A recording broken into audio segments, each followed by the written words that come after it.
This movie was about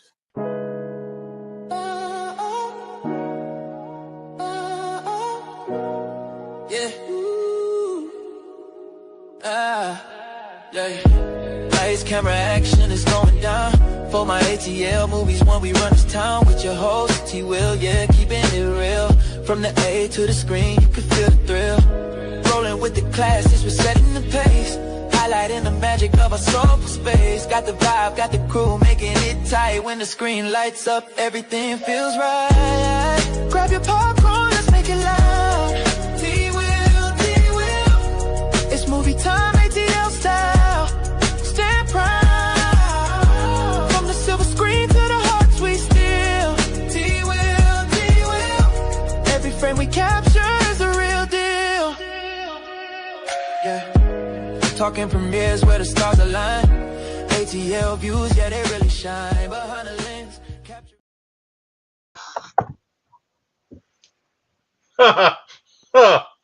Welcome, everybody. I got caught up in the music myself. I'm like sitting there eating, and I'm like, wait a minute, we got a show to do. What are you doing, T-Will? Welcome. Of course, I think you know us by now. I am T-Will. Host of For My ATL Sports 1 and For My ATL Movies. And this guy right here, good friend of mine, Mr. Jordan Burton. He loves movies, the Eagles, the Saints, the Phillies. Don't ask. Anyway, Jordan, how you doing, brother? All well? I'm fantastic today. How you doing? Oh, are you now? Yes, You're I am. fantastic. Oh yeah. Okay. Well, hey man, I'm not mad at it. So tonight, Jordan, we got two on deck for us, right? We got Spider-Man 2. Okay. And I'll tell you what, Jordan. I went back and watched this movie. And I really liked it, man. I really I liked it a lot better. And I know you get sick of me saying this, because honestly, I get sick of saying it. I get tired of saying it, but I really enjoyed this movie better the second time. I don't know if I don't know if it's maybe like it's been 20 years or something, but this movie was so much better the second time. Tonight we're talking about Spider-Man 2, and then after we get done with that, we'll do Electra. Which again, by the way, Jordan, and I know you're not gonna believe it, but I enjoyed it a whole lot better the second time. It's weird. I told don't you. know. I told you. You did. I told you you might. You did tell me that. So we're Mhm. talking Spider-Man 2, released circa 2004, a wonderful year, the year my second child, Maya, was born. So obviously 1994, 2004, I'm sorry, it's the year my son was born. 2002 is the year my second child, Maya, was born. So Mariah was born 1994. Maya 2002, Zach 2004. So those are some of my favorite years, even though I forget the order of them. Whatever, I still remember them. So, but yeah, let's get into it, man. It's Spider-Man 2, right? So the last time we see our buddy Spider-Man, he's at a funeral for the Goblin, and his best friend looks at him and vows this promise to find out who killed his dad. And Peter feels guilty, and then he looks at MJ and he wants to tell her he loves her so bad. He wants to be with her so bad, but you know what? Jordan, with great power comes great responsibility, and he just doesn't do it. And the movie opens, and he's struggling with it all over again. He wants to see Mary Jane, and he wants to tell her, but in his mind, he's not only thinking that about the fact of that basically she was Harry's girl first, even though he liked her since the second grade, but also that she would be in danger if his enemies find out about her. And that's something they really don't touch on in the first one, but they kind of reiterate it, and it makes you think, okay, well, is he not going after her because of a promise, not a promise, but basically he feels guilty for what he did to Harry's dad, or is he not going after her because he wants to protect her? And that's kind of like the first question, which we'll get into. But give me your thoughts on the opening scene, and let's get into the pizza chase first. Let's get into that scene. All Pizza right. time. So it's pizza time, right? Spider-Man shows up and he's like, "You are just not dependable," right? I'm trying not to culturally appropriate it, but every time I see it in my head, I got to do the accent. But his boss is like, you got to go 41 blocks and you got 8 minutes to get there. And of course, Peter takes off on the scooter, which, anybody else would be like, you know what? I'm just going straight Spider Man. I know if it was me, right? And I really needed the job, I'm just going to go as Spider Man. I'm just going to go in the back. I'm going to take the pizzas, go out the back, change into the Spider Man uniform, and I'm out the door. But not Peter. He's going to try and do it. I don't even want to call it the right way, but he's going to try and do it. And of course, he gets held up by traffic. And of course, there's an emergency where there's some bank robbers that are being chased. And of course, now he has to get into it, stop the bank robbers, stop a guy from eating the pizza that he throws up on the top of this building whilst trying to save some children.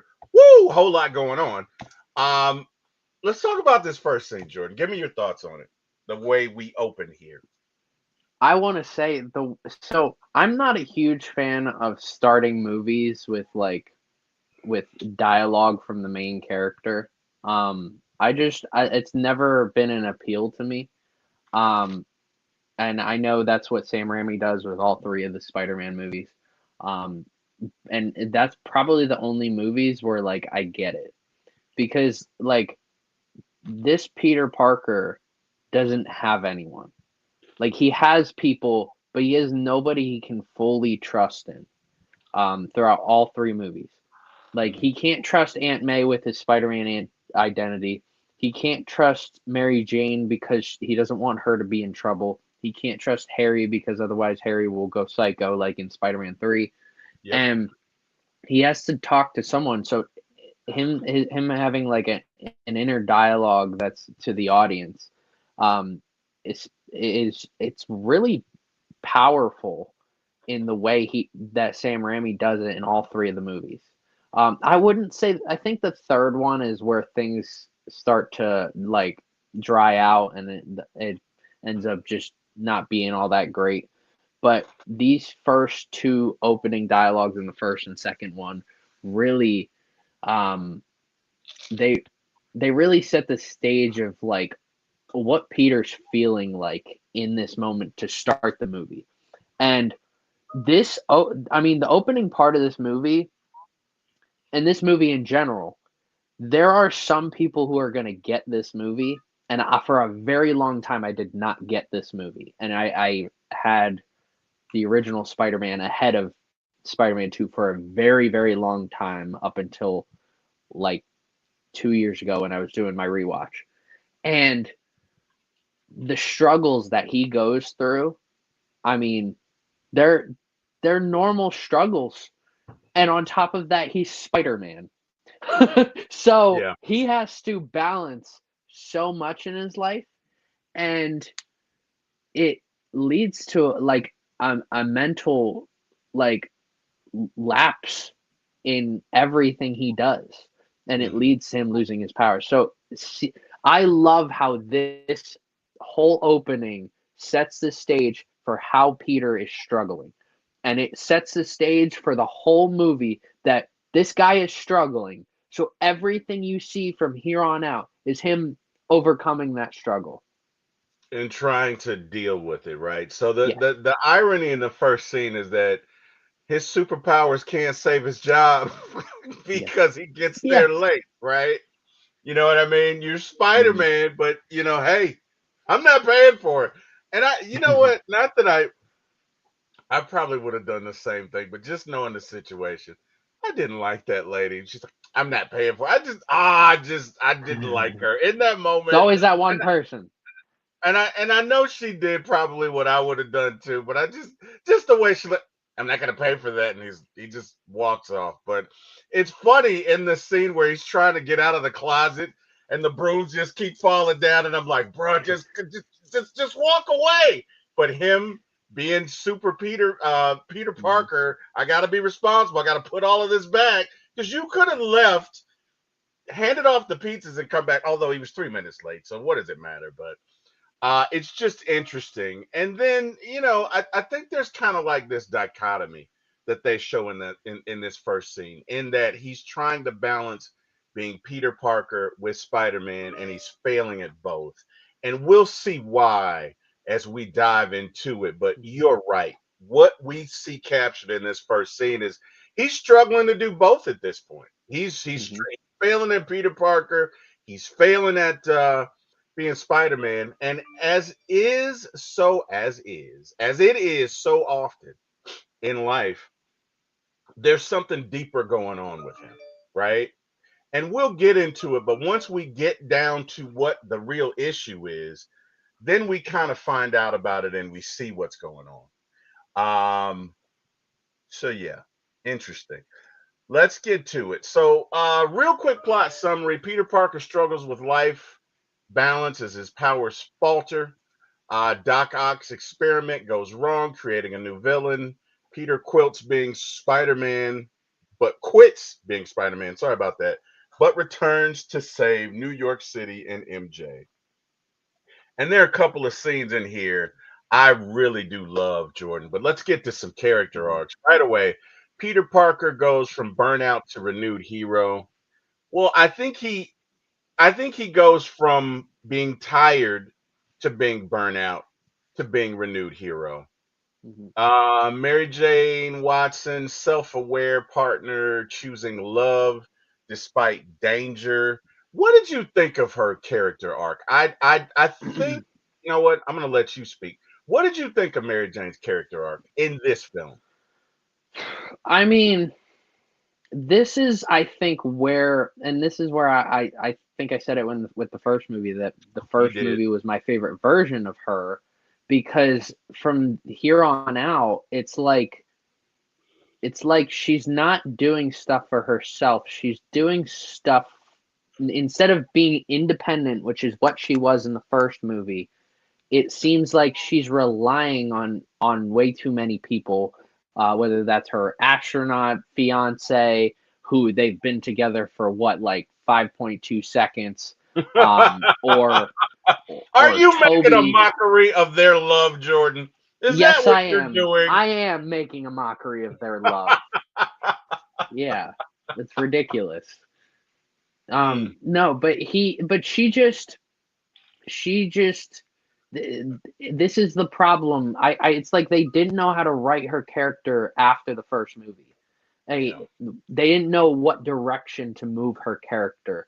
The only direction, actually, I would say Spider-Man 3 probably has more development for her than Spider-Man 1, even though I hate the way she's developed in the Spider-Man 3 compared to this one.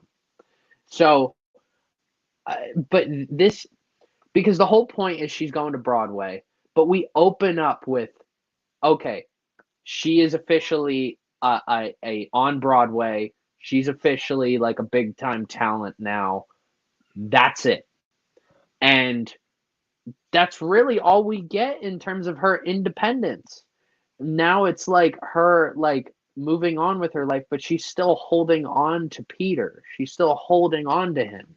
And that's where, I don't know. That's where I think there should have been a little bit more independence, because it leads to the audience not respecting her character. And there are a lot of people who have strong opinions about this MJ, that because she is not independent compared to Gwen Stacy in the Amazing Spider-Man movies, compared to MJ in the home franchise of the MCU. And like this MJ after the first film, she just lacks her independence, and she ends up just being any other um like female led character to support the male character, like that stereotype. So, well, let me ask you this: is MJ a reflection of the times in 2002 and 2004, as opposed to now 2025? Could that be a part of it? I I honestly don't think so, because right around that time was when you saw a large that shift.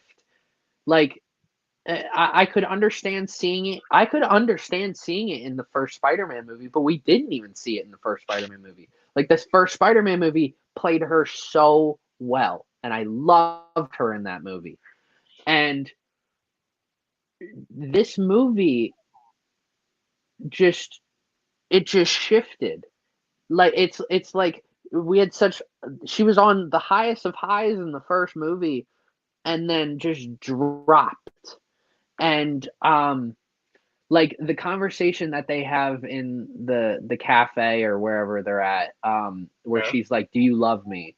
And he says no. And like and she then leans in for a kiss. Like, I'm just like, dude, like, if this wasn't a movie, right? That you need to be a little more, you need to have more self-respect for yourself, right? That's my opinion.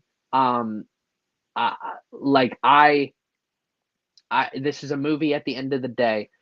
But if you rewrote this movie, as fantastic as this script is, I will talk about this script. We could spend 3 hours on just the script alone.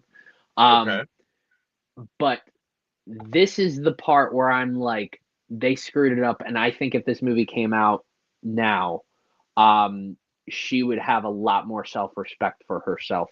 And that's why Gwen Stacy in the Amazing Spider-Man movies has so much self-respect, and a lot of people really connect with her and like her, and especially her and Peter's relationship. Because, I mean, you see it in the Amazing Spider-Man 2, which she she flat out says to Peter, "I'm breaking up with you." And that was when I was like, I like her. I really But like her. but you know what? That's not the so here's the thing, right?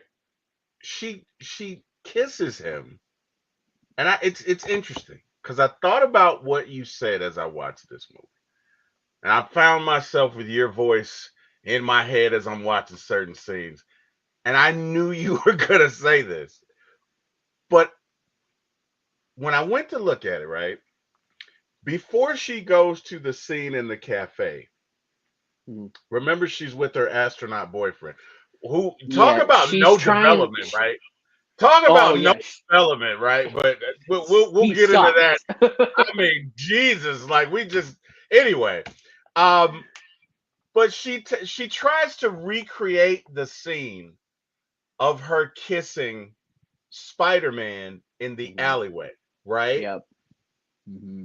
But at that point, I think she knows it's Peter. So when she tells him to kiss her in the cafe, she's trying to confirm it. Yep. That's Yeah, you get and what I'm saying? She's trying to confirm it because in the end, when he kisses her, she says, "I knew it was you."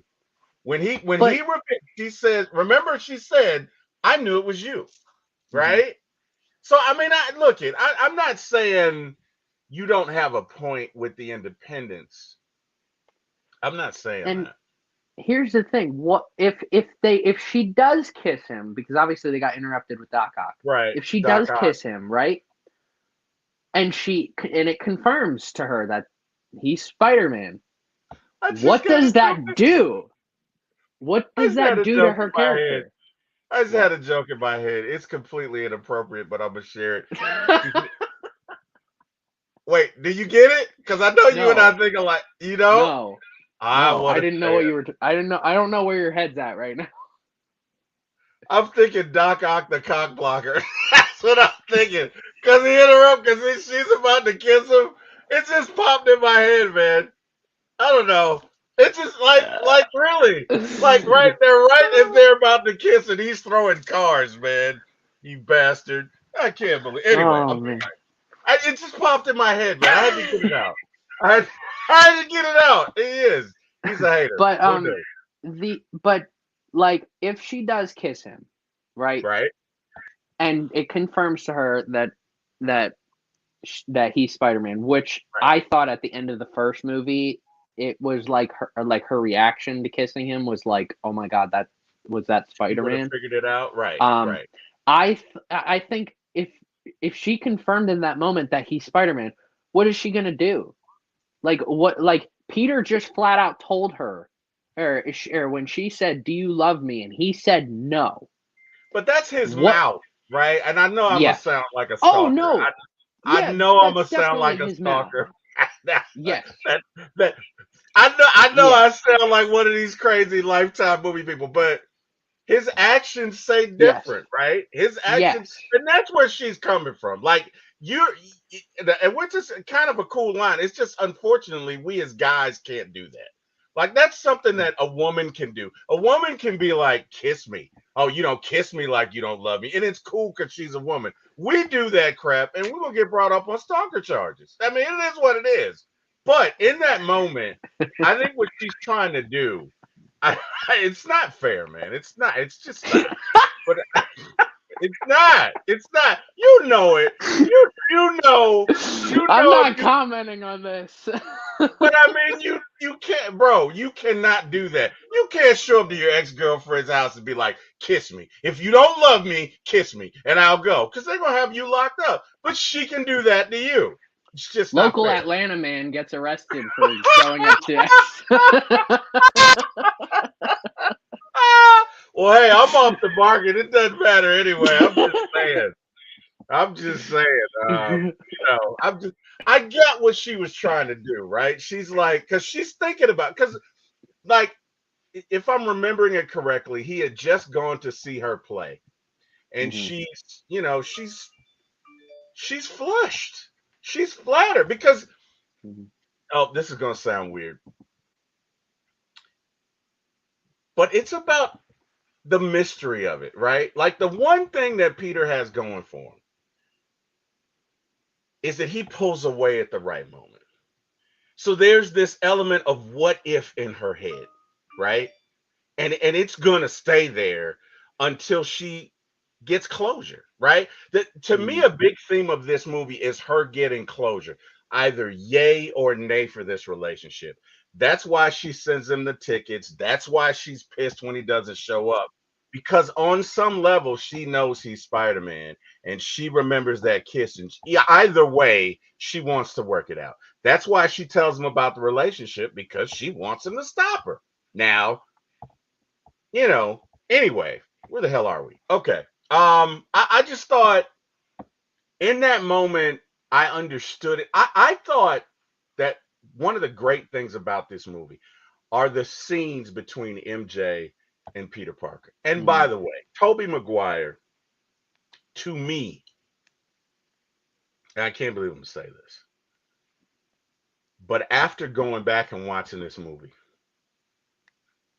he might be the best Peter Parker. He might be like he was so good in moments Mhm. in moments when he's about to kiss MJ, in moments when he's on a train and trying to stop this, and you see all the anguish in his face, in moments when he wants to tell Aunt May, but he holds it back and the guilt is killing him. I think Tobey Maguire does a great job of encapsulating Peter Parker. That's just me. But I just and I've forgotten that. It's funny because I was, I'm thinking Tom Holland is the greatest Peter Parker ever. Not so fast, T. Will. Not because after watching this movie, Tobey Maguire was great. He is Mhm. a great Peter Parker. Mhm. There's so many moments, but anyway, I don't know. We didn't got time to get bogged down by that. So, where are we? Let's talk about Doc Ock's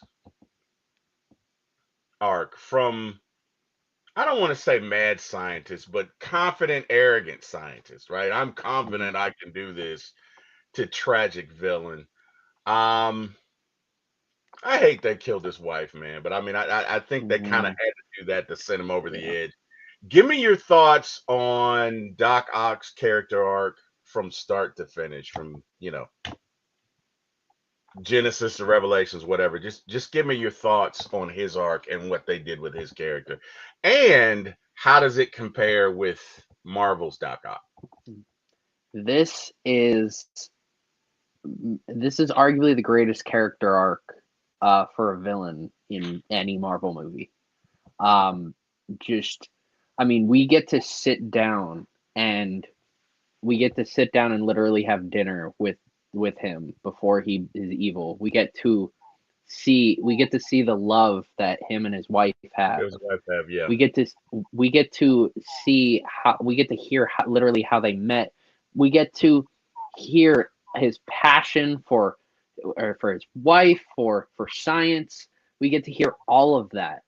For And poetry. and yes, and they both him and his wife are genuinely interested in Peter and his own life. Like these are two genuine human beings. Yes. And he loses the love of his life. Yeah. And on top of that, I mean, I think that on top of the fact that the arms were electrocuted to the point that there was no safety measure, so the arms were controlling his brain. Mm-hmm. So that on top of it really just sent him through a spiral, and very fitting for like parallel to Peter in this movie. The spiral that he's already been going through to start this movie, we see someone highest of highs drop down to the lowest of lows in Doc Ock. And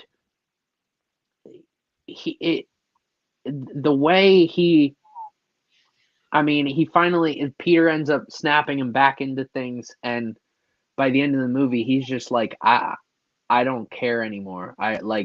I'm willing to risk my life to save the city because he doesn't want to die a monster. He literally says that. So it is just this is one of the most powerful character arcs, in any Marvel movie. I think this is a better character arc than anything we've gotten with Thanos. I think it's a better character. I think this is the definitive best character arc when it comes to any Spider-Man movie.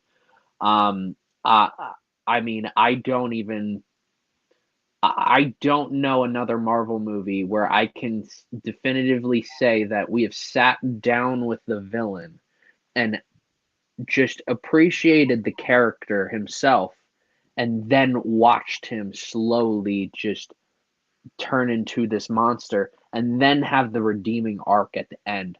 Like, I would say the closest, but that's over the span of many movies and shows, is Loki. But we saw that's over so many movies and shows, not one movie. That's what makes this so powerful. And I forget who plays Doc Ock.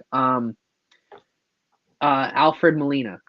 Mm-hmm. He just is incredible in the role. I don't know if we ever get a Doc Ock again. I don't know who can play him better than Alfred Molina. This is a character that every time I think of Doc Ock, I think of two things. I think of that green and yellow, crazy looking suit in the animated series in the 90s, and then I think about Alfred Molina because he just knocks it out of the park. And I am so glad, like in the teaser for Spider-Man No Way Home, we got to see Doc Ock and him say, "Hello, Peter." Like, that was one of the greatest teasers I've ever seen in my life. Yeah. And because it told me everything I needed to know about the movie, and also it tells me everything I need to know about Alfred Molina, that he's talked about this, that he just loves this character. He's so, out of all the characters that he's done in all movies, he just loves this character so much. So this was, I don't know how you top this. And I don't, in my opinion, I don't think we should ever see Doc Ock again in the MCU. Unless we are doing a complete reboot, no Tom Holland, no connection to anything at all, and we are completely rebooting anything Marvel, then I can maybe understand it. But even then, I don't think you'll ever be able to top what transpired in Spider-Man 2 with Alfred Molina as Doc Ock. That's fair. You know what's interesting? there's a theme, at least in this first set, right? Or this first this first set.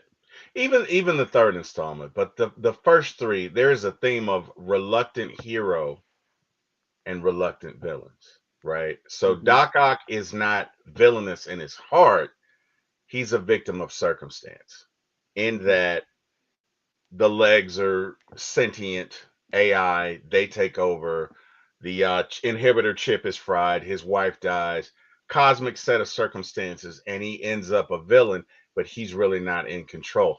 In the first one with the Goblin, he is clearly suffering from some sort of mental illness or delusion that takes over, whether it is multiple personality disorder, schizophrenia. It's not schizophrenia because with schizophrenia, I think they're not aware of each other, multiple Yeah. personality there, or vice versa. But either way, reluctant villains. Even if you look at Kurt Connors, the Lizard, Hmm. reluctant villain, right? So a lot of times the villains mirror Spider-Man in that he's a reluctant hero. Peter Parker is not boastful by nature. Peter Parker is a humble kid, just wants to go about his business, live his life. He's imbued with these powers, and a lot of his struggle is responsibility versus happiness, but again, a reluctant hero. So just in watching that movie, that just kind of, because I never thought about it that way, right? Especially when you're a kid growing up reading comics, you think, oh, he's a bad guy. Oh, I hate this guy. But it's, there's so many shades of gray when you become an adult and you see things. And don't get me wrong, there are villains. There are villains who are just evil, right? But oftentimes, there are villains who, by circumstance, end up on the wrong side of whatever. Does that make sense? Yep. Oh yeah. Okay. All right. Let's talk about the themes in this movie. Responsibility versus happiness, very much so. Hmm. Um, Dual identity and burnout, yes. Redemption through sacrifice, yes. Mentorship and hubris, definitely on the behalf of Doc Ock. Definitely arrogant. Definitely tried to mentor Peter. Did we miss anything else in the themes as far as from your vantage point, or do you have everything covered here? I mean, I think you got everything covered. I mean, responsibility. That's going to be you might as well copy and paste that for every other Spider-Man movie that we will review afterwards. Because, I mean, responsibility. That's just Jordan, you there? them in a spider. Yeah, Okay. I'm No, here. you cut out for a sec. You're good. You're good. Go Um, ahead. if responsibility is not a theme of a Spider-Man movie, then maybe I don't know. Maybe that Spider-Man movie is going to be bad. Um, and I mean, maybe that's the issue that I have with the Amazing Spider-Man 2 is that while responsibility is a theme, it's very pushed back Hmm. uh, in that movie. And it's of all the Spider-Man movies, that one, the responsibility in Spider-Man 3 hits responsibility a lot more than the Amazing Spider-Man 2, but it just really pushes that. It is not. I would say there's like three or four higher arcing themes than responsibility in that movie. But yeah, that's if you can't make a Spider-Man movie without responsibility as a theme. That's true.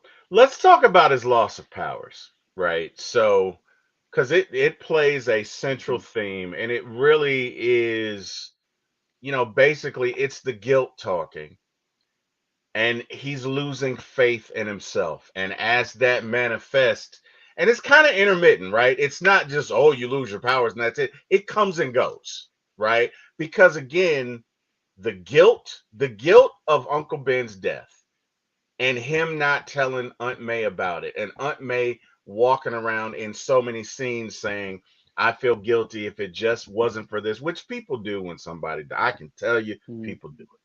Um, it's killing him. It's literally killing him, right?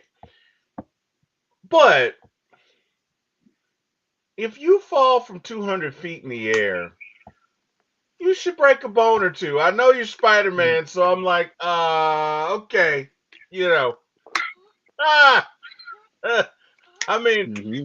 and I know he's super strong, but I don't know that he has super healing powers like Wolverine. So I'm kind of Mm-hmm. wondering, like, and I don't know, maybe I should go back to my Marvel Encyclopedia and look that up. I don't know that he heals at the rate that a normal human being would heal, but Mm-hmm. I would think if you fall from that distance, there's gonna be some broken bones. That's just Mm-hmm. me. Give me your thoughts when the guilt first manifests and his web shooter starts to clog up because he falls several times. Mm-hmm. Give me your thoughts on that. This part of this movie is the one thing that gets everybody, whether you'll like the movie or you like the movie and you don't understand this, because this is the heated debate of this movie. Because there are people who don't like this, that he loses his powers. They think it's weird. Um, like, I mean, there's a guy who, and for a long time, I was one of those people. I'm like, this is Mhm. stupid. Um, but life happens for Mhm. all of us, and I understand exactly I understand completely why his powers are not working. I completely get it. And there are people who don't get that. There's a streamer that I watch. I won't say their name, but and I respect him. I watch all his videos. Me and him have the same opinion on the order of these movies too. Which is very different than what the popular opinion is. Most people put Spider-Man 2 as the number one, but he doesn't really care for the idea of him losing his powers. And for me, like for like 19, 20 years, I was like, I don't get this. Like, I don't know why you would lose. I don't know. I don't understand why he's losing his powers. But he's losing his powers because his mind is all over the place. Mhm.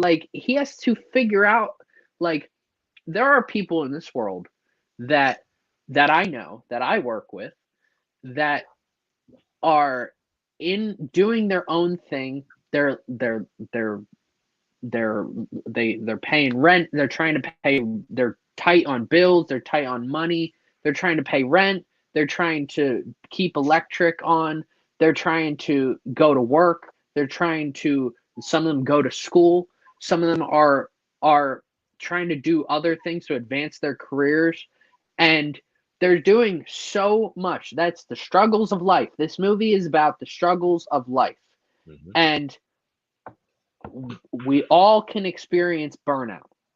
And Mhm. that is one thing that some people just don't Don't quite get. get.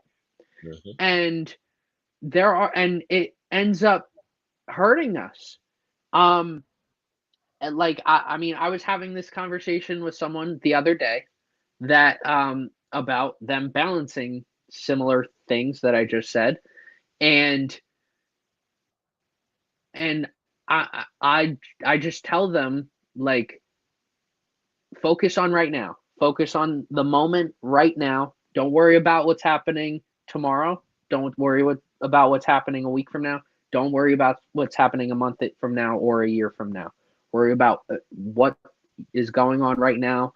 Achieve this one small goal you need to complete right now, and you don't need to worry about what goes on later, because that's how burnout can happen. You're stressing about everything that's going to be happening an hour from now, 2 hours from now, 3 hours from now, Mhm. tomorrow, the next Mhm. week, the next month, the next year, the next decade, all because of this one moment.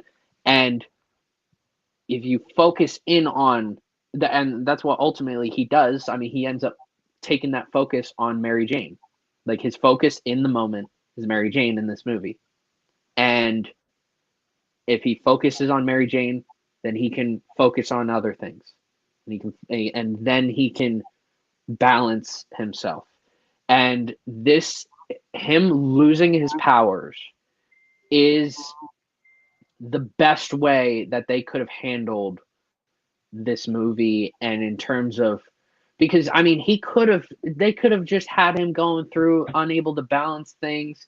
He could have maybe lost Aunt May in this movie, and that would have been sad.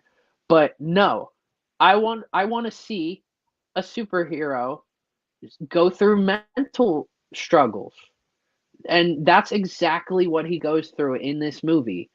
And you don't need to. This is the definition of a movie that you don't need to see the scars on the outside to know that someone's going through something. Some people are just going through things, and you'll never see it. And that is something Peter goes through in this moment. And it is so powerful, and that is what makes this one of the all-time greatest scripts of any movie I've ever seen. I mean, forget about just comic book movies. I mean, this is one of the greatest scripts of any movie I've ever seen, and all because of that, the mental struggles that he is going through. And I mean, it culminates in like this like vision dream sequence where he's talking to Uncle Ben, and kind of like rehashing that conversation of with great power comes great responsibility, and like that you're going to go through struggles, and you need to understand the responsibilities that you have, and you need to focus. And the first thing out of his mouth, the first word of his mouth when he's trying to get his powers back and jumping over buildings, and he lands on his back, he's like, "Ow, my back." We got the famous "Oh, my back" scene. And the first word out of his mouth is focus. That is exactly what he needed to do in that moment. Focus on what is in front of him. You don't need this was in a literal sense, focusing in on what's in front of him. But some people need to be told, just focus on what's in front of you. And that's my psychology lesson for the day. I'm Dr. Burden, and thank you for listening. Thank you, Dr. Burden. I tell you what else was interesting is that just seeing the ways that self-doubt can manifest, right? And we've all been through this. No, I don't climb buildings. I'm not Spiderman, but we've all experienced something where it's just not our day, right? I was playing softball. This was years ago, back when I had a waist and could see my feet.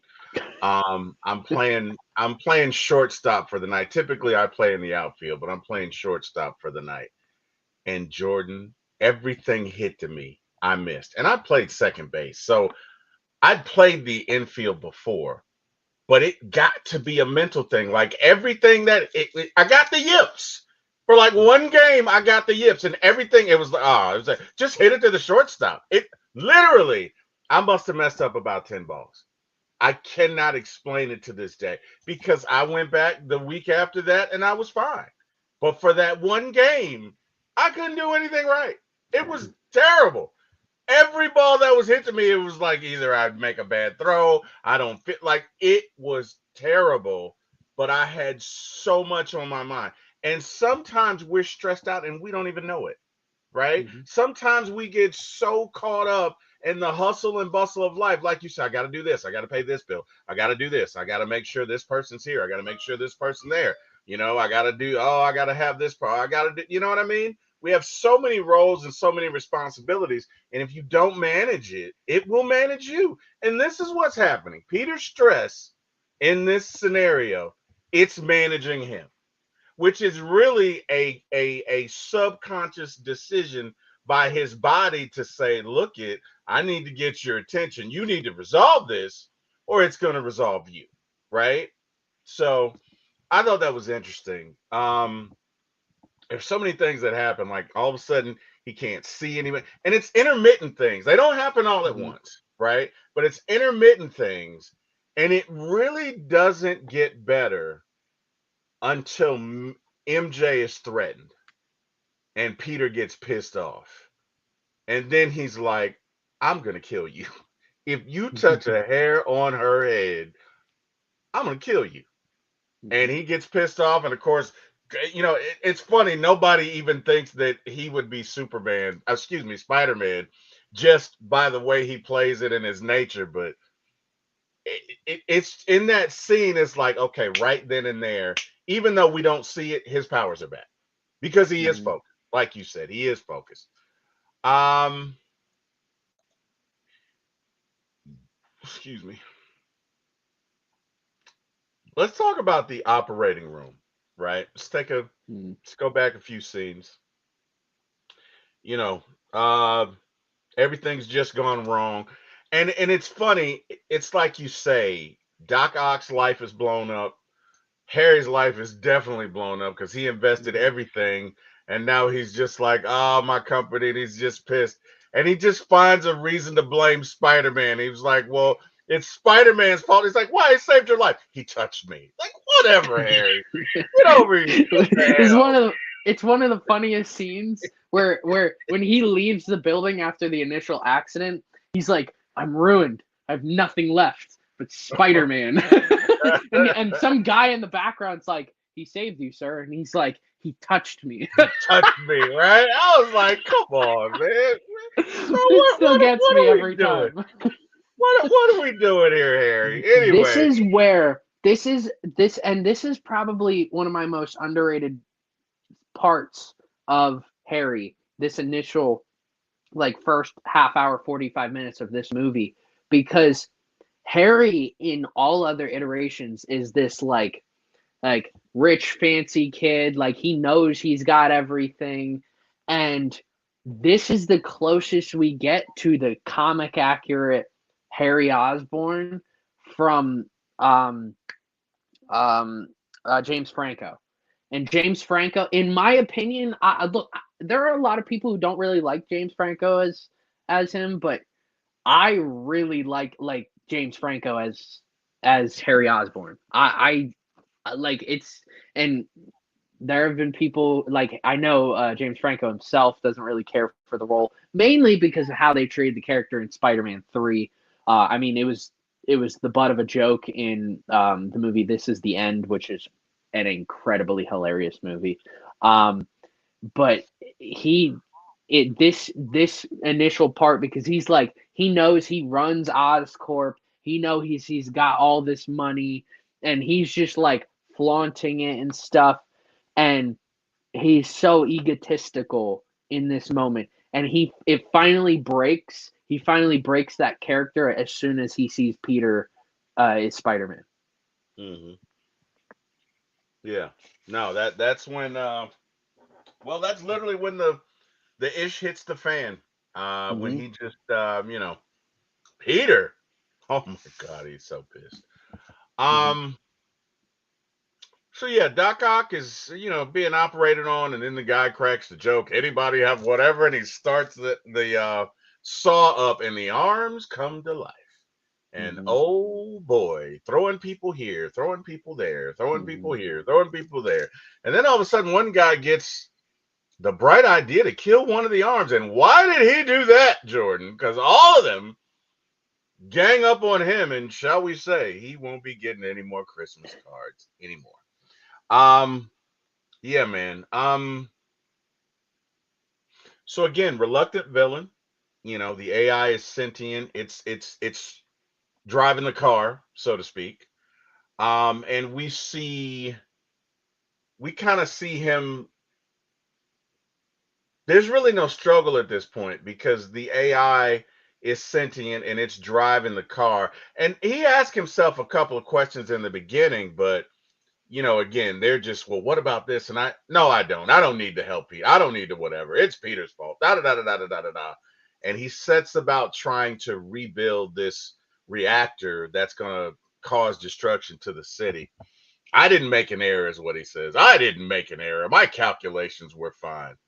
And right there we got we got arrogance and a loss of control which to me is Doc Ock's downfall. His incredible arrogance, which always leads to a loss of control or some sort of chaos.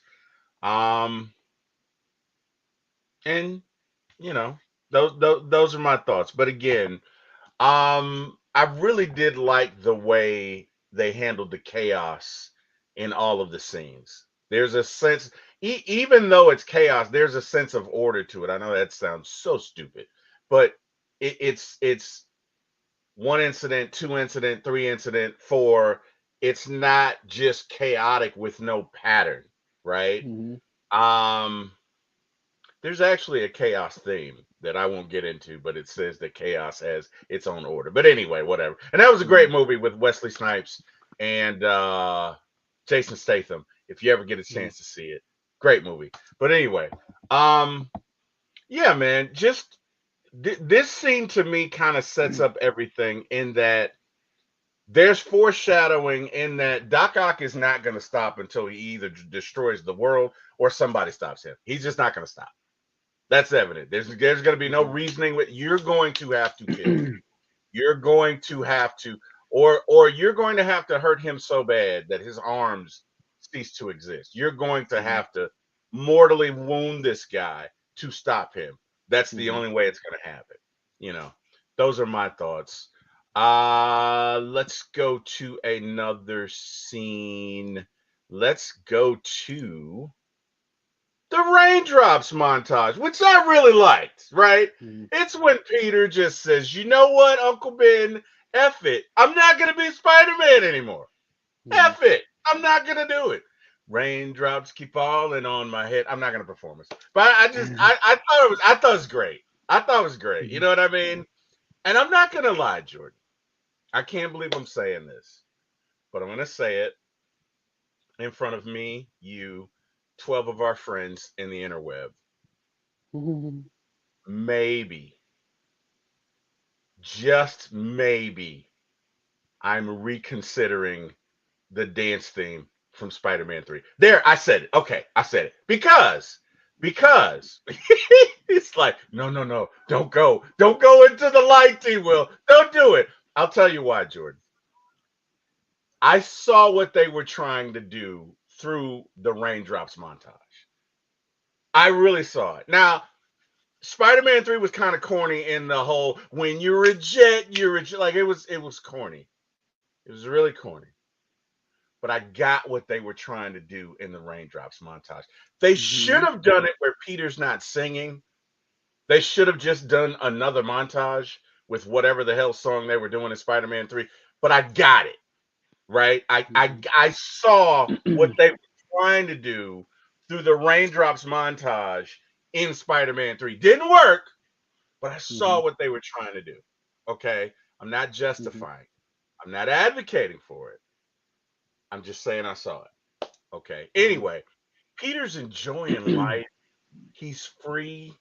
You know what I mean? He's not thinking about it's 12 o'clock at night and I got to go out and be Spider Man and save this poor kid. He goes to see MJ's play. She sees him in the audience. It's great. Life is great. Everything's wonderful. Um, but it's phony, right? Mm-hmm. It's phony because it's not going to last. And I think that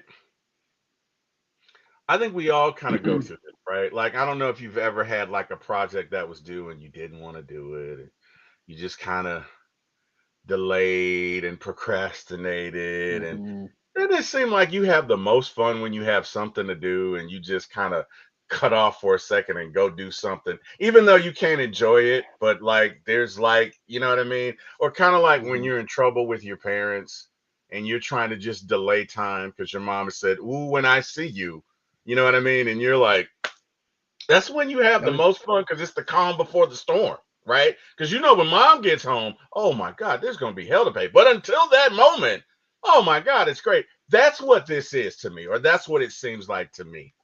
Um, it seems like the rain kind of plays a role of kind of it's cleansing him, so to speak. It's cleansing him. Mm-hmm. I don't want to say of past guilt, but it's cleansing him of the responsibility, even though it's not going to last, and we know it's not going to last. This is kind of his refuge, if that makes sense. Let's talk about this scene. Give me your thoughts on it. Well, I think this song is a perfect choice because, I mean, it's like any other storm. The storm begins and ends, but the storm will end. The storm will not go on forever, and it's the equivalent to this. Like, I mean, it's sort of like the opposite effect. Like, I mean, we see the sun, and it was a specific shot at the sun, and we see like how bright and shiny the day is, and Peter's having a great day, even though he's tripping over his own feet and losing his glasses.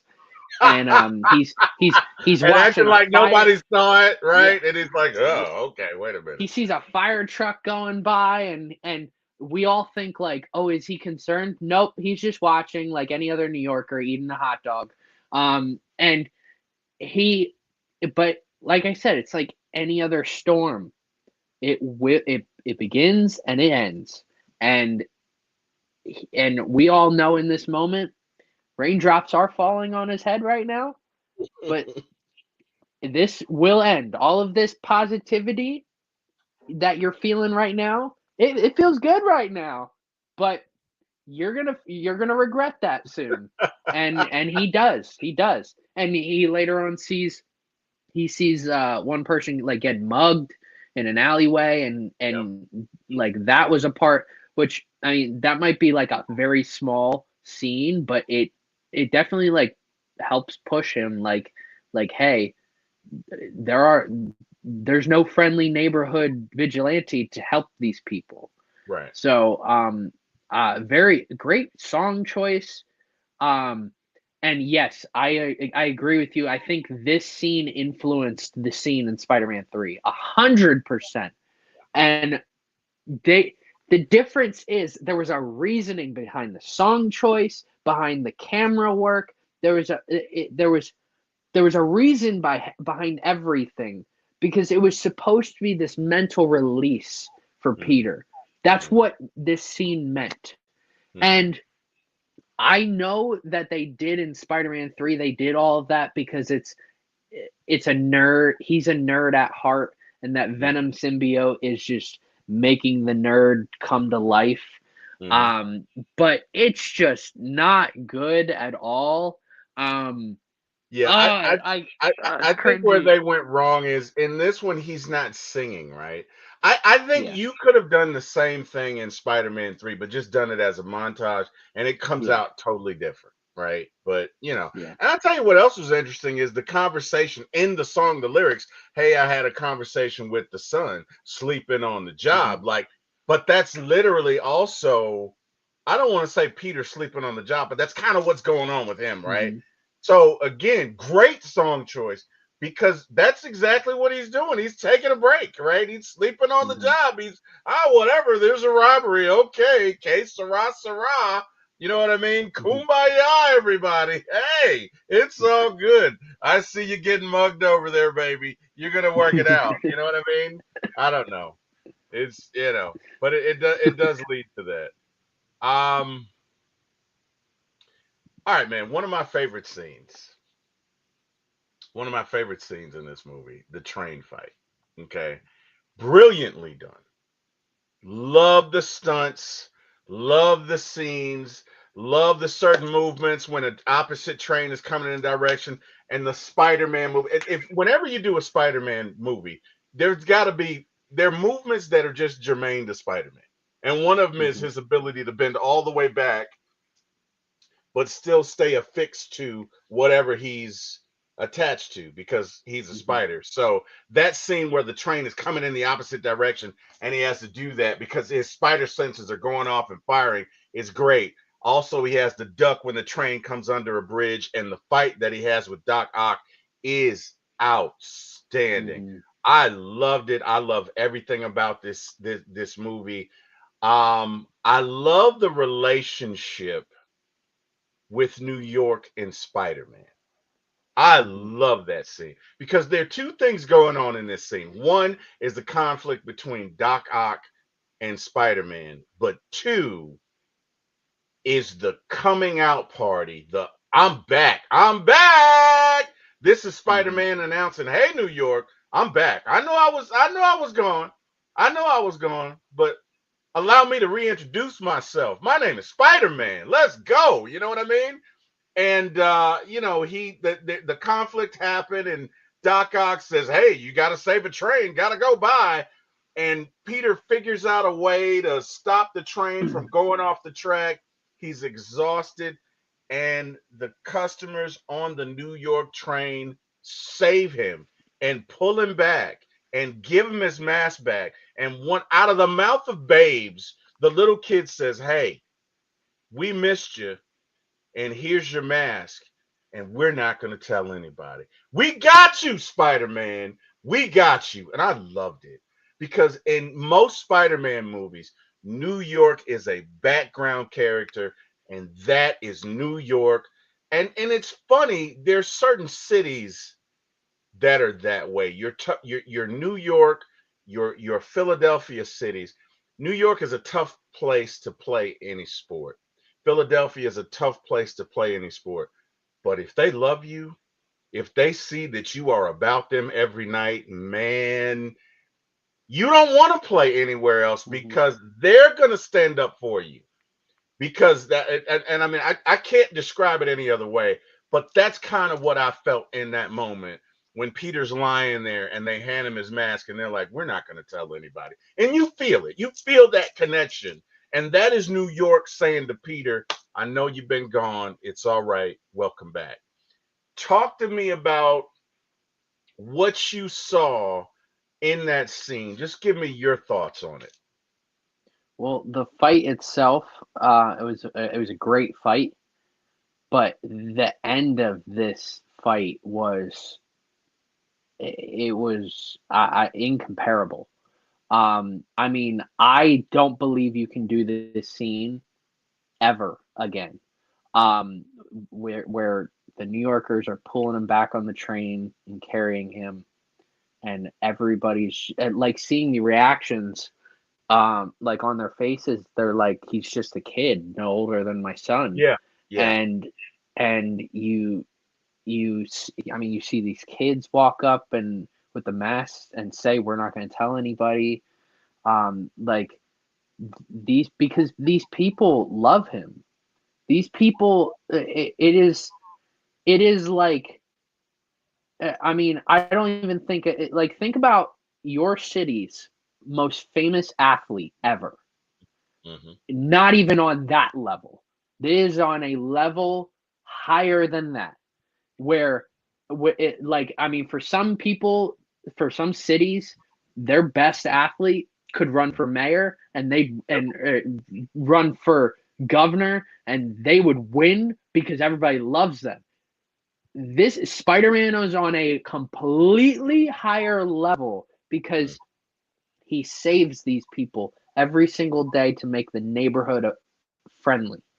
And he just I mean, you can't do this scene now because in this scene, if this scene was done today, you'd have phones out. Like, this movie came out at the perfect time because I would say in Spider-Man, if this came out like 3 years later with Spider-Man 3, there would probably be some cell phones. So Yeah. Yeah. I think, I mean, you can't do the scene ever again. Right. And 'Cause that's this. absolutely what I was thinking. What you just I'm thinking, where's the cell phone? Like and I was like, "Oh, it's 2004." 2004. Yeah. 2004. Because that my first thought, where are the cell phones? Where Mm-hmm. hey, what? Nobody's taking Mm-hmm. pictures. So I'm sorry, I didn't mean to cut you off. Go ahead. No, it was a great time. Because I got to experience a little bit of that. So every day, I want to make. All right, this is my personal life that I'm going to talk about real quick. Every day, I have someone who's like, "Oh, you didn't grow up around times with payphones. You didn't grow up. You didn't see. You don't even know what a flip phone is." And I'm like, "Dude, I've used payphones. I've been to Blockbuster. I literally remember dial up. I remember Whoa, using. dial up. I remember on my grandmother's The phone rotary phone. having yes, yes. I Yeah. remember because if you grew up in 2000 and weren't like really like well off, you got to experience the last of like all of that. The landlines. Like Yeah. I remember phone books. Okay, I Uh-huh. remember all of that. I Yeah. remember, especially during when Spider-Man this movie came out. I remember seeing this movie in theaters, and the way we had to figure out the times for the movie is we had to go into the phone book. We had to call the movie theater, and the Yep. movie theater had to tell you what times the Time it was movie was showing. playing. Yep. So Or the newspaper. Or the newspaper. yes, Sometimes or it's the in the newspaper. newspaper. Yeah, that's true. So That's true. with this scene, this is like one of the last scenes in any movie during this time period where you see you don't see like the media everywhere, where like in within the movie itself. Mm-hmm. Like you don't, because you don't see the cell phones, you don't see any of that, you just see people living their lives. And I mean, you see literally a mother holding her child on the train. You see a guy with the worker hat, he looks like he's going to work or coming home from work. Like you see kids who are probably coming home from school.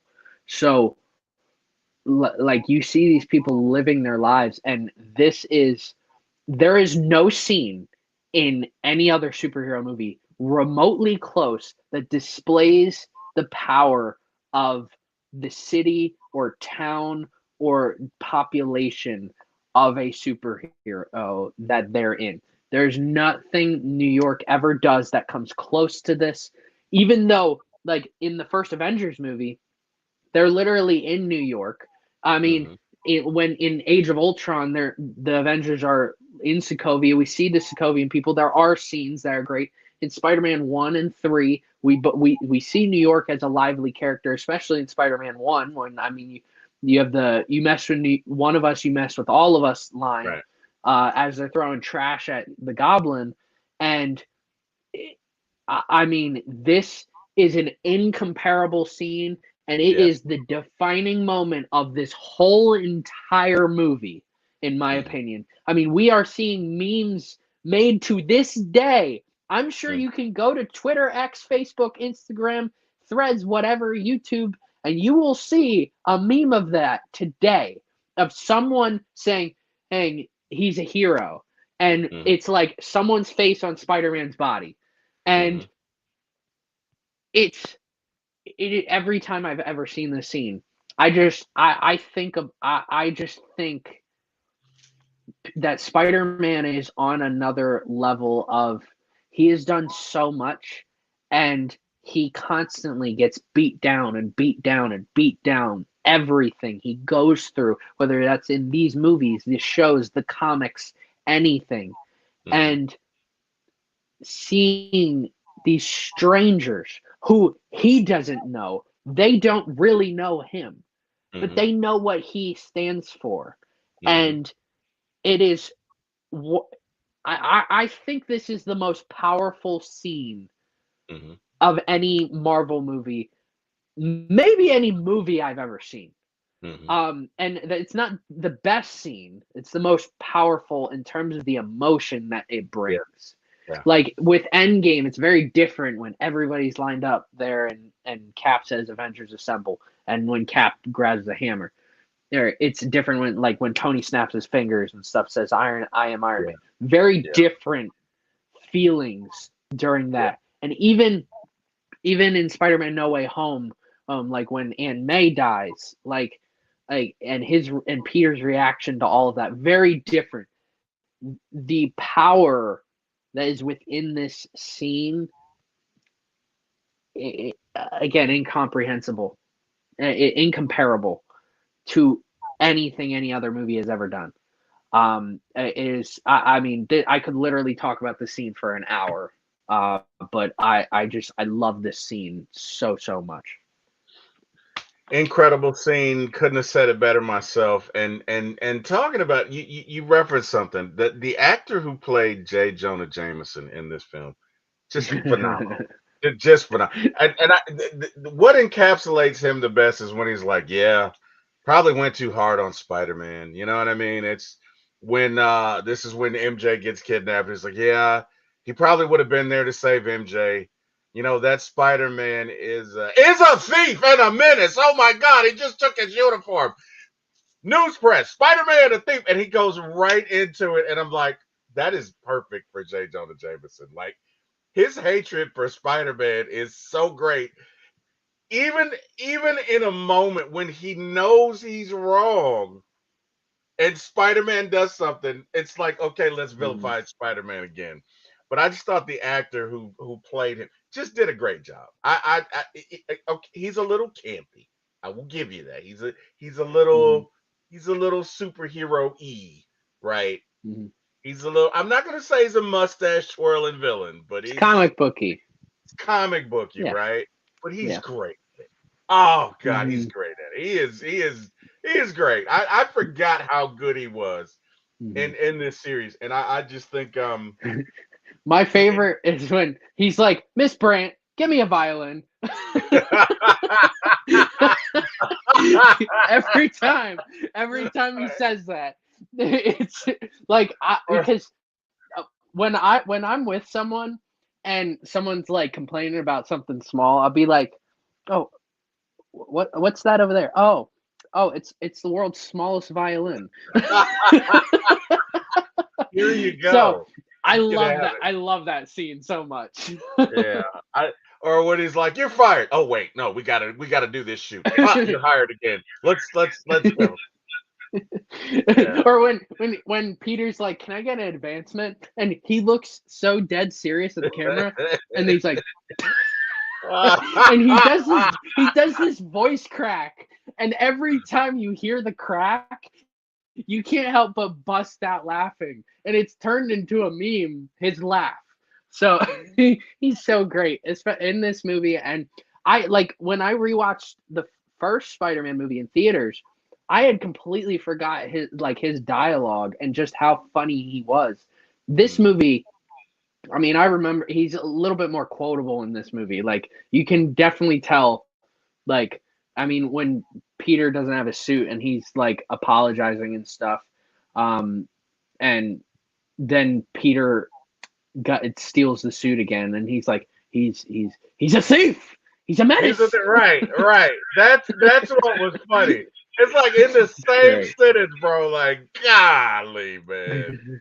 That was. I mean, that was just great, bro. That like I that was because I mean that's just him. That's just J. Jonah Jameson, Mhm. man. That's just how he gets down. Whoops, sorry about that. Too soon for that. Anyway, let's get to the final scene, right? And well, I tell you what. Before we do that, let's get back to the scene where he's in the diner with her because again, some of the scenes, great camera work, great setup. I think that they do with his spider senses some just great scenarios, right? So he's Mhm. sitting there, he's talking with her. You know what I mean? We already talked about what happened before. So we know what's going on in this scene. She is trying to kiss him to either A, get closure, or B, find out if he really Mhm. is Spider-Man, if Spider-Man and Peter Parker are one, and if that's why, she can't get over. She's trying to get some questions answered and she's puckering up. And I'm gonna be honest with you, man. If the woman that you love is about to kiss you, you're not gonna be thinking of anything else because I'm right there with them. Like, yes, here's the moment because I forgot what's about to happen, and then all of a sudden we see his glasses we see a twinkle or whatever, and he's like, "Oh God!" and he jumps across the table Mhm. um, pushing Mary Jane out of the way. The car ascends barely over them. Matter of fact, I think the tire rubs across his face. Love the way they did that. The glass goes Mhm. everywhere. Now, glass probably would have got in somebody's eye. That's a little unrealistic, all that Mhm. glass. But Love the way they did that. The way they set that up to go from endearing moment to, oh, snap. Oh, God, it's about to go down. That was great.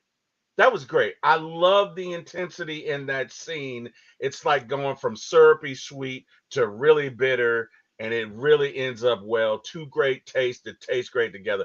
I love the way they did that scene because it's Mhm. really going from an endearing moment. Oh, this is what's going on. I got my whole podcast to review on to, oh my God, it's about to go down. Where's my popcorn? Oh, wow. Mhm. And just the way that that scene was done. And then, when the car comes in there, you just hear boom, boom, boom, boom. And I'm like, Peter, get her out of the way. You know what I mean? That's the one issue I have with this, and is Mhm. that you got to know that's Doc Ock, right? Peter should have said, hey, you need to go. But he's Peter. He's not Spider-Man. So she probably wouldn't have left anyway. But I'm just saying. Mhm. Anyway, Doc Ock shows up. Hey, where's Spider-Man? Da da da da da. Grabs Peter. And he says, if you hurt her, ooh, and man, oh, that was such a great scene. Just the setup Mhm. for what is to come. But the fact that he threw a car in there, man, this Doc Ock means business. Like, dude, you could have just showed up. That would have been fine. No, you got to throw a car from a block away, right? Because it took him time to get there. So he wasn't just next door and threw it. Like, he hurled that thing and it crashes Mhm. through there. And just the way that that scene was done, again, even though there's chaos in it, you can see the order to it. I loved it. Let's talk about how you feel about this scene, and then we got to jump to the last one. But just Mhm. give me your thoughts on this scene in general. I mean, I love how the camera work in this scene. I love the Yes, design of like the yes, crash itself, and it is. I mean, we touched on like the actual dynamic between Peter and MJ in this sequence before. So, but just overall, yeah, hearing the boom, boom, boom, because yeah. you're like, what the heck is that? And you're like, oh, it's Doc Ock. Okay. And it's it's interesting because Harry rats out Peter, and that's how Doc Ock goes, and like Right, Harry puts him in this situation and puts Mary he does. Jane in this situation, saying, "Oh, Peter is takes photos of Peter Spider Man. knows You should Spider-Man. go He takes talk to him." photos. Go And see him. But I he's really mad and with I'm Peter. like, "What? No, that Yeah, makes sense but to like me. He's mad with Peter. Think I don't about where he is, Jordan. Think about where I he don't is, think right? he's that mad I at do. him." I do. I do. And I'll tell Because you he why. doesn't know he's Spider-Man yet. He doesn't, but he knows that he knows who Spider-Man is. Remember, they have a conversation earlier where he's like, you know, are you going to tell me? Would you tell me? And he doesn't answer him. And then they see each other again and he brings it up again. And he's like, I'm sick of you bringing it up. And he's like, and I'm going to keep bringing it up. So he's angry with him because he knows he's pissed with him. But He is 38 hot with Peter. there's one thing he says. The last thing he says to Doc Ock when Doc Ock leaves, the last thing he says is, "Don't hurt Peter." Is the last thing he says to him. Right, because So, he doesn't think that Peter and Spider-Man are one, mhm. but he knows that Peter knows who he is, right? Yeah, He and he's doesn't want him mad at dead. him. Yeah. He doesn't want I see your point. I think Harry's a little delulu. Isn't that how you young folks hmm said hmm he's a little delulu at this I mean, moment. You get I don't say it, but what I don't say it, but people do say but it. you've heard it. You've heard it. Yeah. Oh, Kind yeah. Yep. kind, kind of like Yeah. saucy. Kind of like saucy. Yeah. No. I've never heard No. anyone but No, you you never say heard. Whatever. that. No. Whatever. No. Okay. No. Okay. So That's an only you thing. oh wow. You know what? I'm gonna find somebody on the internet saying that, and I'm gonna send it to you and Dave, It's all good though. But no, I think you might be Delulu, bud. I like what you did there. I set myself up for it. But seriously, I think he is a little delusional in the fact that he doesn't recognize that Doc Ock is delusional, right? He's so Mhm. blinded by his need for revenge. You're gonna agree to give this dude tritium. He's gonna blow up New York, but you don't care. You just want to find out who Spider-Man is, so you can kill the man who killed your dad in your mouth. Excuse me. So I think he's a little deluded. No, he doesn't want to hurt Peter, but he is pissed with him. You don't think he's pissed with him? I do. I think he's pissed with Peter. I think he's mad at him, but like in a way that like if you've ever been angry, like the worst anger you've had for your best friend, like he's still his best friend. Right, of And course. I and like I mean they've been to funerals together. They've been everywhere together. Yeah, And I mean he put Peter and MJ, his ex, in a situation that like they could have died. yeah, And even but he's like, "Oh, don't hurt Peter." right, You asked the wrong guy to do this right, thing if you don't want him hurt. right. Like, yeah, he is delusional in that sense. Like, Or he do, should have thought more. or do you think he's kind of assuaging his guilt after the moment, like, oh, I probably shouldn't have done that. Don't hurt Peter, right? Like, Yeah, I think that's you know what what I he's mean? doing. Like, Yeah, yeah, well, yeah, it's done now. So yeah. yeah, Peter accepts the challenge. Obviously, goes to the lair of Doc Ock, and it Mhm. goes down. And of course, there's a fight and a struggle. Um, and again, it's interesting at how these villains meet therein, right? So, in um, in the first one with the Goblin is trying to impale Peter in his Spider-Man, and his spider senses go off, and he flips up and he ends up impaling himself. In this one, I think Doc Ock is trying to impale him again, and he takes it and plugs it into this set of wires and electrocutes Doc Ock, which kills the Mhm. sentient arms or whatever. But again, the theory is I'm gonna, when you plot a course for revenge, dig two graves. I'm gonna use what you do against me against you, right? And which he does. Um, and hey, Doc Ock goes down. Now it's about trying to save the city.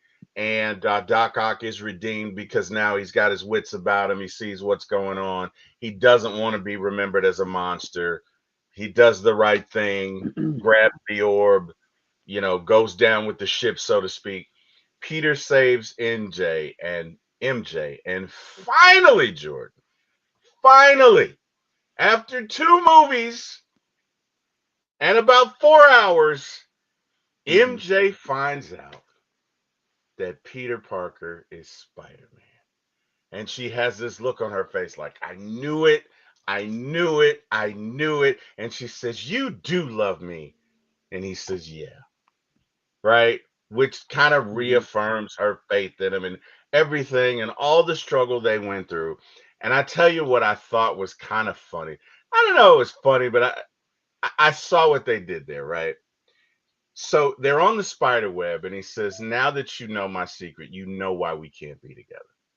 Because if anybody found out about you, that would put you in danger. And I would never forgive myself if something happened to you. He's already going through guilt with Uncle Ben. Mhm. And I totally believe him in that moment. I think Mhm. again, Tobey Maguire is the perfect Peter Parker because Mhm. in that moment, I totally believe what so, that he does a great job of saying stuff without saying it, right? So he's talking to her, Mhm. but he's also talking to us in that, dude, Uncle Ben died. It's taken me two movies to get over this. I don't need Mary Jane dying again, right? And so we believe Mhm. that. But what I thought was really funny, and I don't know if anybody caught this. I'm sure somebody out there caught this. But when he tells her they can't be together, it was funny to me. I'm sorry, because I'm corny. You might laugh, you might. But as she descends to the earth, he's kind of letting her down easy.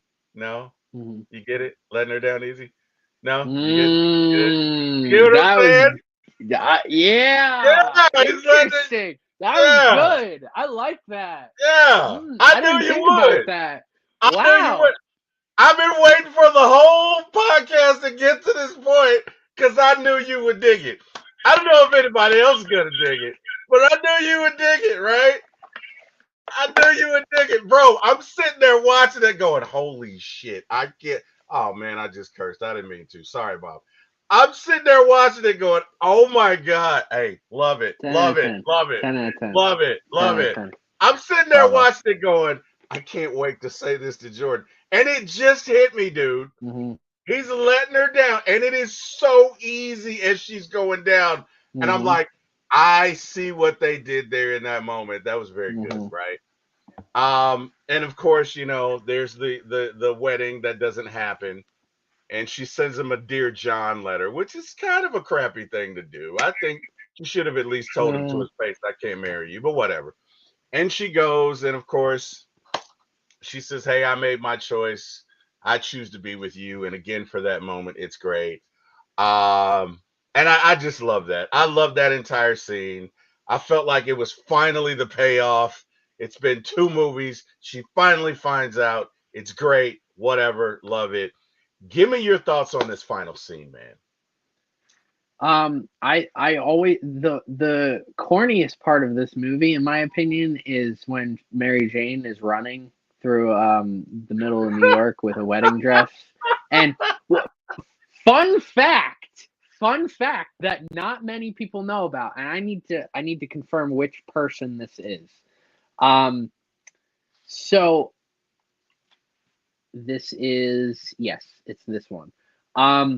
So the same year there was another Marvel movie that came out called The Punisher. One we're not going to be reviewing because there's technically not a connection. So when Mary Jane is running, you can see clear as day, and Sam Raimi has confirmed this, Thomas Jane in his Punisher outfit turning around and watching her run.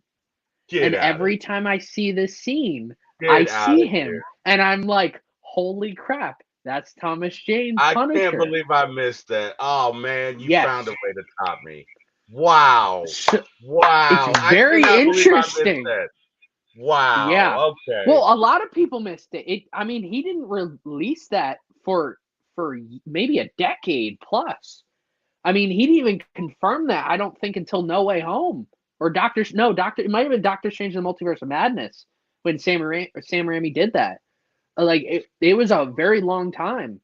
I gotta go back and watch this scene tonight, bro. I like now I gotta go back and watch it. Now you just blew Because my mind. he has this like look like what like because all right, if let's be honest, if we all were in the middle just walking through like wherever and we just see some redheaded lady walking with a huge wedding dress running, like we're just like, what the heck is wrong with her? So that's what we're all thinking. Right.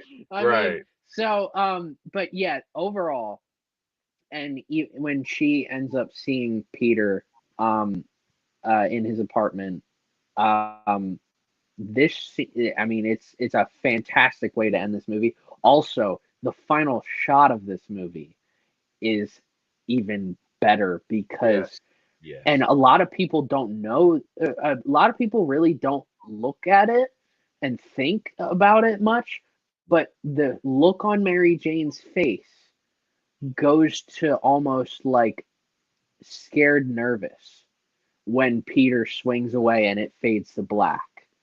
And it's almost like a sign of things to come for Spider-Man 3. Yeah. So Yeah. it is a very like hauntingly beautiful scene. And just yeah, overall the whole scene, it sucks that he had like on the wedding day, like he's just like, all right, well, there goes, and J. Jonah Jameson has like something like send back the caviar or something like that. Yeah, that was That funny. was fantastic. That was funny. And he never broke But character. He mhm, never broke. Like, that was great. yeah, but yeah, this ending in this movie was just a perfect ending to this film. And because That was great. normally with movies like this, with scripts like this, you have a hard time finding a way to wrap things up, and they really wrap everything up in a really nice bow. No, it was great, man. I loved it. I loved it. I thought it was great. It was I really had fun watching this movie again. Hmm. So enjoyed it, man. We gotta go because we got another one that we gotta do Hmm. coming up. So we gotta go ahead and rate this movie. Hmm. And yeah, man, we've done a lot of movies together, bro. We're starting to like really get Yeah. up there. Like we've done a lot of movies. So and it's fun. It really is fun. So we're Hmm. gonna get to it here. Try to get to it. What are we doing here, T Will? Okay. All right. So I'm just gonna read your list and then I'll read mine. So Jordan gave Hmm. Spider-Man a 9.5 out of 10. Fantastic Four 9.5 out of 10. Captain America, the First Avenger, 8 out of 10. X-Men First Class, 8 out of 10. Blade, 7.5 out of 10. X2, 7.5 out of 10. X-Men Apocalypse, 7 out of 10. X-Men, 7 out of 10. X-Men Dark Origins, 6 out of 10. X-Men Origins Wolverine, 4 out of 10. Blade, 3 out of 10. Daredevil, 2.5 out of 10. I gave Spider-Man 10 out of 10. Captain America, 8 out of 10. X-Men First Class, 8 out of 10. X-Men Dark Phoenix, 8 out of 10. Fantastic Four First Steps, 8 out of 10. Blade, 9 out of 10. X2, 7.5 out of 10. X-Men, 7.5 out of 10. X-Men Apocalypse, 7 out of 10. Daredevil, 6.5 out of 10. Captain America, 5.5 out of 10. And X-Men Wolverine, 5 out of 10. And did I miss any? Let me see. I may have Blade 2. I did miss that. Blade 2. I can't even see that, Jordan. 5 out of 10. All right. And then what was your bottom one? Captain Marvel 2.5 out of 10. Yep, there you go. All right. So that's our ratings. I'm going to go ahead and get mine out of the way. I gave this one a 9.5 out of 10 because the imperfections of life are kind of captured in this. And I think kind of the main theme or crux of this is life isn't perfect and things are going to happen. Storms are going to come and you just got to manage them. You just gotta Hmm. you just gotta manage them, and you'll get through it. And life will be great, and another storm will come, and you'll get through that. And it's just a series of that. And that, in my opinion, is the crux of his story. And at 55, I can tell you that's pretty much true. So I'm gonna give this one a 9.5 out of 10. Jordan, drum roll. What's your rating for this one? I love this movie so much. And for years, I had the first Spider-Man movie ahead of Spider-Man 2. Um, last year or 2 years ago, when I rewatched the whole MCU and all multiverse movies that included Spider-Man's, I had Spider-Man 2 ahead of Spider-Man 1. Um, but uh, on rewatch of both these movies again, especially seeing Spider-Man 1 in the theaters, Spider-Man 1 I had given a 9.5 out of 10. It was very close to a 10 out of 10. And this movie, I am going to give it a 9.5 out of 10 as well. Now, this time, I'm going to put it below Spider-Man 1. Um, Mm, so I'm putting it below Spider-Man 1 because my theater experience, and now I can say I've seen all the Spider-Man movies in theaters. My theater experience for the first Spider-Man movie was something that I don't think I'm ever going to forget about. Um, like this was a rewatch of a movie that was 23 years old. mm-hmm. Um, I remember seeing Spider-Man 2 in theaters for the first time, and I love that. I love this movie so much. Again, this is one of the greatest scripts of a Marvel movie ever. I think actually, you know what? I'm gonna say it. It is the greatest script of a Marvel movie ever. I don't think we will. I don't think we will get to a movie with a better script than this. So this movie just does everything great. And is it the reason it's not a 10 out of 10 for me? And like with Spider-Man, with the first Spider-Man movie, there's just some issues, or just maybe the timing, that it's just not a 10 out of 10 for me. It's very close to a 10 out of 10 for me. I mean, it's the second highest rated movie that I have that's not a 10 out of 10. And the third highest is Spider-Man 2. I find this one, I think, not as rewatchable as the first one. Mainly because there's a lot of deep emotions and deep understanding. There's a lot of more thinking in this movie than there is, and that's not a fault. That's something that makes this movie great. But for me, like, all my 10 out of 10 movies are rewatchable, and I love everything about them. And I just don't find Spider-Man 2 as rewatchable. That's maybe the only thing I have as an issue. I also am a sucker for origin stories, which is why the first one is ahead of second. Yeah, you love you some origin stories. That is true. That is very true. Well, hey, either way, man, great movie.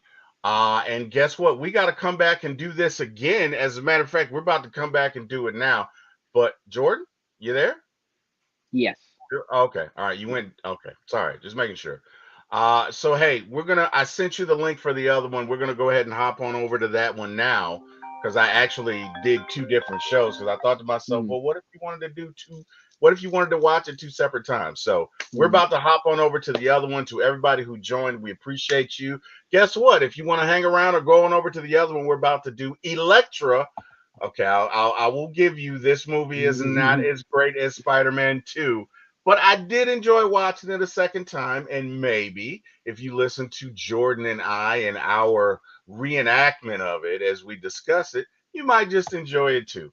Either way, we will see you on the other side. To everybody who joined, thank you. We're about to hop on over to the other show. Jordan, see you on the other side, buddy. Amen. This movie was about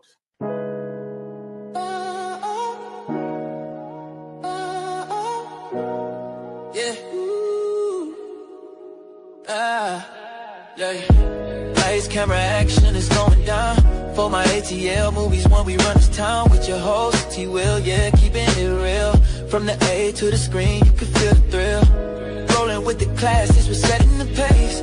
Highlighting the magic of our soulful space. Got the vibe, got the crew, making it tight. When the screen lights up, everything feels right. Grab your popcorn, let's make it loud. T-Will, T-Will, it's movie time, ATL style. Stand proud. From the silver screen to the hearts we steal. T-Will, T-Will, every frame we capture is a real deal. Yeah. Talking premieres where the stars align. ATL views, yeah, they really shine. Behind the